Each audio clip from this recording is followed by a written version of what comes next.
வாழ்க்கையில நம்மகிட்ட எல்லாம் இருந்தும் கூட எதுவுமே இல்லைன்னு சொல்ற நிறைய பேரை பார்த்துருப்போம்.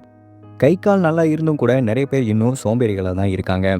இந்த 2 பேரை பார்த்ததுக்கு அப்புறம் தான் உங்களுக்கு புரியும். கை கால்கள் நல்லா இருந்தும் கூட நீங்க எந்த அளவுக்கு ஊனமா இருக்கீங்கன்னு. முதல்ல இந்த பையனை பாருங்க. இந்த பையனுக்கு ஒரு கால் கிடையாது. ஆனா தன்னோட ஊனத்தை மறந்து தன்னோட நண்பர்கள் கூட இந்த பையன் கிரிக்கெட் விளையாடிட்டு இருக்கான். இந்த பையனால எப்படி ரன் ஓட முடியும் அப்படின்னு நம்மளும் நினைக்கும் போது தான் எல்லாரும் மாதிரியும் என்னாலையும் ஓட முடியும்னு அந்த பையனும் நிரூபிச்சு காட்டியிருக்காரு. பேட்டிங் பண்ண உடனே பக்கத்துல இருக்க குச்சியை எடுத்துட்டு 2 ரன்னும் ஓடிட்டும் வந்துட்டாரு. இதை பார்க்கும்போது உண்மையிலே ஆச்சரியமா தான் இருக்கு. இதே மாதிரி தான் இந்த பையனும். இந்த பையனுக்கு வலது கை கிடையாது. இருந்தாலும் தன்னோட ஊனத்தை மறந்து உணவு டெலிவரி பண்றதுக்காக போறாரு. அதுவும் சைக்கிள்ல போறாரு. இதை பார்க்கும்போது உண்மையிலே ஆச்சரியமா தான் இருக்கு. ஏன்னா நிறைய பேர் கை கால்கள் நல்லா இருந்தும் கூட வேலை செய்யறதுக்கு சோம்பேறித்தனம் போறாங்க.